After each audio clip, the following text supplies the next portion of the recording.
fala muito hoje que é o burnout. Ai, nossa. Eu já superei. Burnout. Se eu não tenho Burnout é uma coisa que, cara, é real. É porque parece que é uma coisa que não existia antes. Meu avô lá construiu a própria casa, não tinha burnout. Não construiu a própria casa. Aí hoje o cara faz 2 relatórios, tem burnout. Fritou, acabou, entendeu?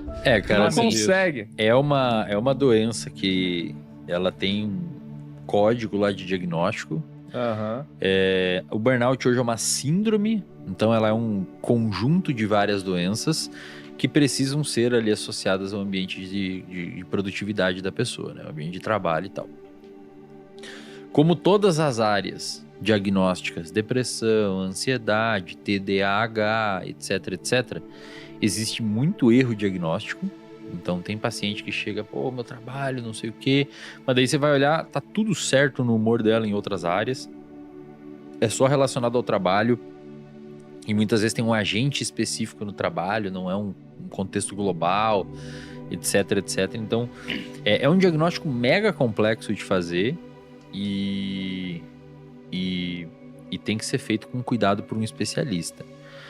Agora, claro, muitas pessoas que se enquadram com burnout não tem burnout, né? A pessoa, às vezes, ela tá com outro tipo de problema, tipo ansiedade ou depressão. Ou odeio o emprego. Ou não gosta do emprego, exato. É tipo...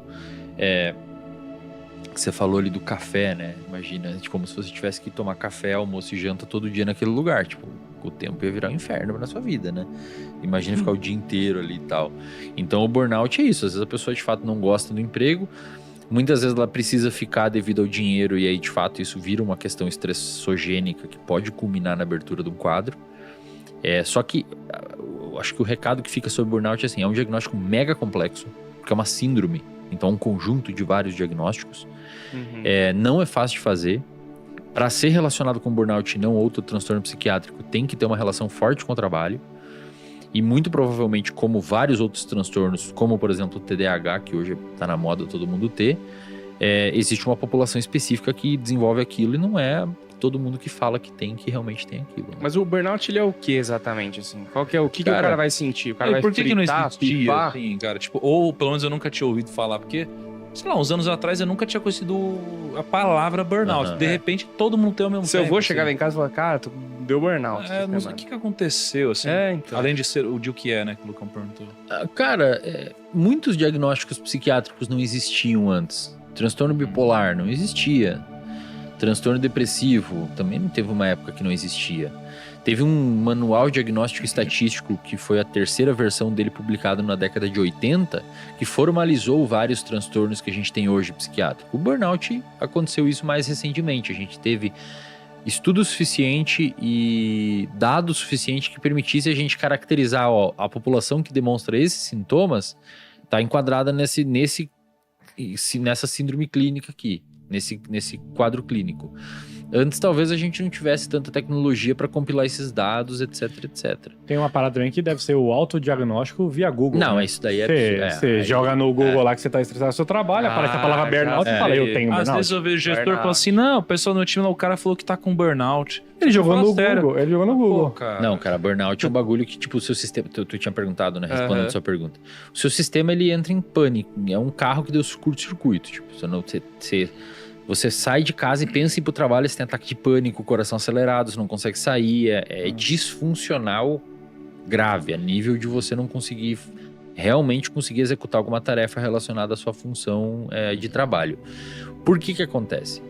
Quando o estresse, de uma maneira geral, ele é necessário para a vida de um humano. Você precisa ter aquele cortisol ali, você precisa ter um pouco de estresse, um estresse minimamente. É uma curva em U invertido, né? Pouco estresse é disfuncional, médio estresse é funcional e quando estressa demais começa a ser disfuncional. Quando você estressa demais um sistema, seja psicológico ou físico, você começa a sair da sua zona homeostática e começa a entrar na sua zona alostática. Eu tenho até uma aula no RD sobre isso. A sua zona homeostática, quando o seu tanto lado psicológico quanto físico está funcionando dentro do que é o equilíbrio dinâmico do organismo. E quando você começa a estressar demais, você começa a sair dessa zona homeostática e entrar numa zona que a gente chama de alostática. Conforme você vive fora dessa zona homeostática, muito estresse, você pode desenvolver o que a gente chama de sobrecarga alostática. E dependendo dos seus mecanismos de proteção, por exemplo, se você tem rede de apoio, tá noivo e tal, pô, minha noiva me apoia, minha família, o meu chefe, não sei o quê, você consegue sobreviver mais tempo nessa zona alostática que é perigosa. Se você não tem, cara, em pouco tempo o seu sistema começa a pifar. A nível psicológico, você abre uma depressão, uma ansiedade, um pânico, um estresse pós-traumático, que tudo isso meio junto sugere um burnout. A nível físico, se você treina demais na academia, você pode visitar essa zona alostática e o problema que isso vai culminar dessa sobrecarga alostática é você lesionar. Então o seu sistema ele não pode ser estressado tanto. Você tem que dar um estresse para ele para ser adaptativo. Por exemplo, fazer dieta, treinar, às vezes é estressante, mas é importante esse estresse para o seu sistema. Estudar, às vezes é estressante, mas trabalhar, às vezes é estressante, mas é importante. Só que se isso começar a virar uma zona a você ter sobrecarga alostática, o seu sistema começa a dar tilt e aí começam a abrir esses quadros. E é aquele cálculo inteiro. Se você é um cara mais protegido psicologicamente, tem mais fatores protetores, tenta dormir bem, tenta comer bem, tem uma boa rede de apoio, tem uma galera, uns amigos legais, tem uma consciência emocional maior, se conhece melhor, você suporta mais tempo com uma pessoa que tem mais fator de risco, né? Geralmente o cara já tá com a vida ferrada em todas as áreas, né? Exato. E aí ele fala, putz, o trabalho tá foda. Isso. Aí às vezes o próprio trabalho deixa ele estressado, que ele foi ríspido com as pessoas, afasta todo mundo. Aí virou uma bola de neve gigantesca. Entendi. Um cara com burnout, ele consegue ainda sair com os amigos e tomar uma breja? Muito difícil, cara. Então, amigão, basicamente você não tá com burnout. Você só não odeia teu emprego. Vou te falar um exemplo. Eu atendi muita gente na clínica. Tinha uma época que eu atendia 8 pacientes por dia. E os pacientes ficam em média 3 a 4 meses, eles recebem alta ou param de vir e tal. É bem comum, assim, na psicoterapia ter uma rotatividade. Eu atendi nesse tempo, foi uns 4 anos e meio nisso, um burnout. Nesse tempo todo. E depois o meu nicho foi bastante empresário e tal, gente bem demandada. Eu atendi uma pessoa com burnout mesmo. Inclusive, era um funcionário público e teve que ser afastado e tal, porque, cara, era... Não dava, velho, tá ligado? Tipo, não fazia nada, não conseguia ir ao mercado, irmão. Tipo, a pessoa tinha pânico, acordava de manhã, de madrugada, achando que ia morrer. Isso que é fogo, cara, que é uma doença muito séria e a galera, tipo, meu... Não. É isso, virou a doença da moda e... Igual o TDAH, cara. TDAH, os estudos apontam, é de 3 a 4% da população que tem TDAH. Você pergunta pra 100 pessoas... 70 vão falar que tem, mas tá errado aqui, como é que tá? Eu 4, pô. Eu acho pra caramba que eu tenho. Eu tenho umas coisas no meu dia assim que eu falo, não é possível. Ó, vou te falar, procrastinação é um dos principais sintomas do TDAH. Que tu falou que tem aí. Caramba. Que loucura, hein, cara? Então, tipo assim, eu acho que as pessoas estão mais sensíveis, talvez, ao estresse. Existe uma camada no classe média do jovem... Sim.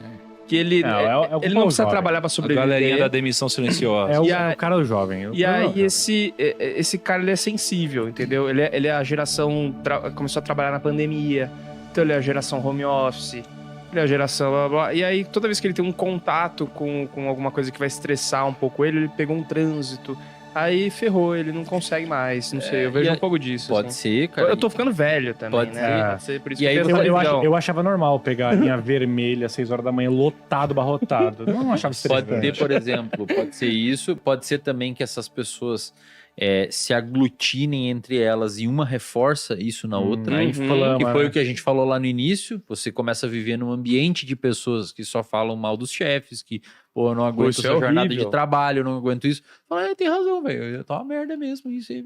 E assim vai indo, né? Tem muito disso, né?